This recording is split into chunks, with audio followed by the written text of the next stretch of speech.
और ये है एनसेलेडस, एक छोटी बर्फ से ढकी दुनिया। इसकी सतह समतल न होकर खुरदरी है और कुछ स्थानों पर अत्यंत बेहद थी।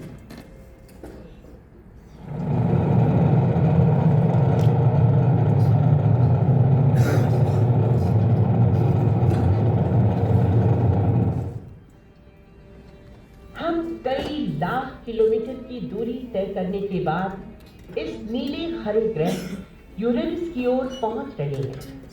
जैसे जैसे हम ग्रह के और निकट जा रहे हैं, उसके उपग्रहों को और करीब से देख सकेंगे। यूरेनस के 27 उपग्रह हैं। इसके बड़े उपग्रह के नाम शेक्सपियर के नाटक के पात्र पर रखे गए हैं। ये है मिरांडा, पृथ्वी से बहुत दूर, लेकिन काफी कुछ हमारे चंद्रमा से मिलता जुलता। क्या आप इन कटी हुई लकीरों को देख रहे हैं? ये एक दूसरे को किसी न किसी कोण पर काट रही हैं। इन खड़ी चट्टानों को देखिए, जो अपनी पृथ्वी की चट्टानों से भी अधिक ऊंची हैं। इन चित्रों से पता चलता है कि वर्षों पहले किसी धूमकेतु के टकराने से मिरांडा कई टुकड़ों में बंट गया। फिर यही मलबा एकत्रित होकर आज हमें इस उपग्रह के रूप में दिखाई दे रहा है। अब एरियल चंद्रमा को देखिए। इसकी सतह गड्ढेदार और गहरी दरारों से मिलकर बनी है, जो कई 100 किलोमीटर लंबी और लगभग 10 किलोमीटर से भी अधिक गहरी है। और ये है अम्ब्रियल, विशाल गड्ढों व अंधकार में सतह वाला चंद्रमा। इस उपग्रह टाइटेनिया को देखिए। इसकी सतह एरियल की सतह से मिलती जुलती है, लेकिन ये आकार में एरियल से बहुत बड़ा है। इस ओबरॉन चंद्रमा के गड्ढे एरियल व टाइटेनिया चंद्रमा के मुकाबले बड़े हैं। कुछ गड्ढों में से निकलने वाली किरणें कुछ ऐसी हैं जिन्हें हमने बृहस्पति के उपग्रह कैलिस्टो पर भी देखा है। लाल प्रकाश को अवशोषित कर देने वाली मीथेन धुंध की मोटी परत के कारण यूरेनस हमें नीले हरे रंग का दिखाई देता है, और इस धुंध के नीचे तेजी से घूमने वाली हवाओं का अशांत वातावरण मौजूद है। आश्चर्यजनक बात यह है कि यूरेनस ही सिर्फ एक ऐसा ग्रह है जिसकी धुरी अपनी कक्षा में पूरी तरह से झुकी हुई है। ये सूर्य की एक परिक्रमा 84 वर्ष में पूरी करता है। इस कारण से यूरेनस का उत्तरी ध्रुव 42 वर्ष तक सूर्य के सामने रहता है और अगले 42 वर्ष तक दक्षिणी ध्रुव। और क्या आश्चर्य, बृहस्पति और शनि के समान यूरेनस के भी वलय है। ये वलय धूल के कण और छोटे छोटे बर्फ के टुकड़ों से बने हैं।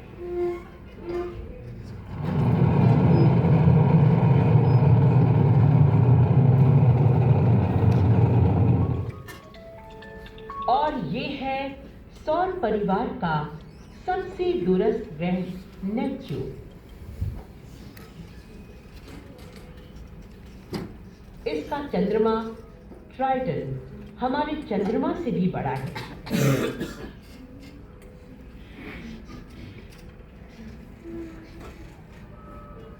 अरे, इस झील को देखिए। इसका व्यास लगभग 200 किलोमीटर है, लेकिन हम इसमें तैर नहीं सकते क्योंकि ये पूरी तरह से जमी हुई है।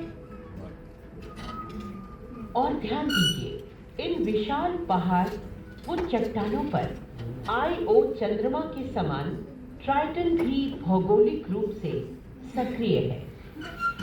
ट्राइटन की सतह से उत्सर्जित हो रहे नाइट्रोजन गैस से लिपटे धूल कणों के ये उबार गाइजर है जो सतह से 8 किलोमीटर ऊंचाई तक चले जाते हैं।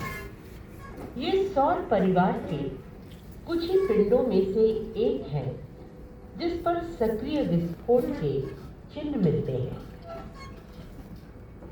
इस विशाल ग्रह नेपच्यून में लगभग 60 पृथ्वियां समा सकती हैं। ये ग्रह मुख्य रूप से मीथेन का बना है।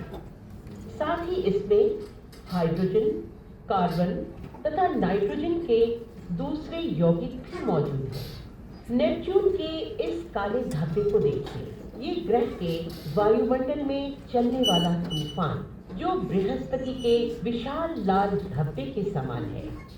इन बादलों में सफेद धारियां भी दिखाई दे रही हैं। ग्रह के वायुमंडल में चलने वाली तेज हवाओं के कारण ये धारियां भी तेजी से घूमती हैं।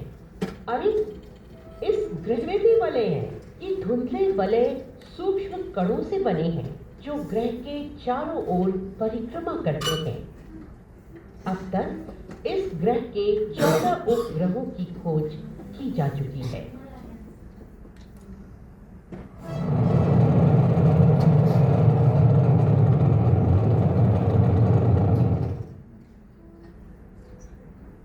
नेपच्यून से दूर मिलता है प्लूटो जो अब बड़े ग्रहों की श्रेणी का सदस्य नहीं रहा। इसकी दूरी का अंदाजा इसके परिक्रमण काल से भी लगाया जा सकता है।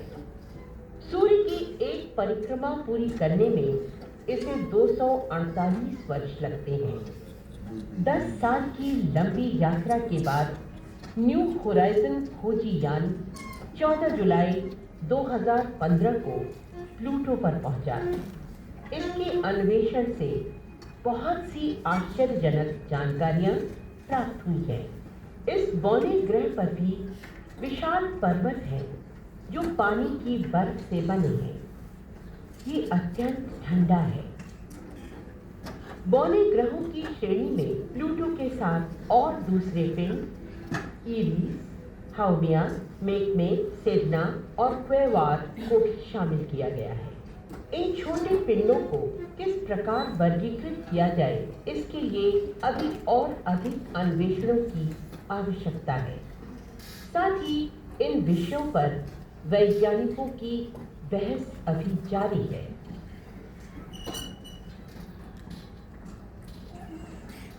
हम सौर परिवार के किनारे पर आ चुके हैं। अब वो समय आ गया है जब हम इस यात्रा को अलविदा कहें, पृथ्वी पर वापस लौट चले। इस यात्रा के दौरान हम ये समझ चुके हैं कि सौर परिवार के सदस्यों में से जीवन केवल हमारे ग्रह पृथ्वी पर ही है। लेकिन क्या इस विशाल ब्रह्मांड में हम अकेले हैं? अंतरिक्ष खोज की कभी न खत्म होने वाली ललक बढ़ती ही जा रही है। हाल ही में किए गए ऑब्जर्वेशन या प्रेक्षण से ये ज्ञात होता है कि हमारे सूर्य की तरह और दूसरे तारों के चारों ओर अन्य ग्रह भी परिक्रमा कर रहे हैं। इन ग्रहों पर जीवन की संभावना से इनकार नहीं किया जा सकता। क्या हम उनके साथ संपर्क बना सकते हैं? इन प्रश्नों के उत्तर खोजने के लिए 1979 में वॉयेजर खोजी यान पृथ्वी के दूतों के रूप में सितारों के दायरे में भेजे गए थे जो इस अनंत ब्रह्मांड की गहराई में होते चले जा रहे हैं। वॉयेजर 2 3 लाख वर्षों के बाद सबसे चमकीले तारे बृहल्लुब्धक या सीरियस के निकट पहुंचेगा। मनुष्य से अद्भुत संदेश ले जा रहे हैं, जैसे ज्वालामुखी विस्फोट, शिशु का रोना, शास्त्रीय संगीत और बहुत कुछ।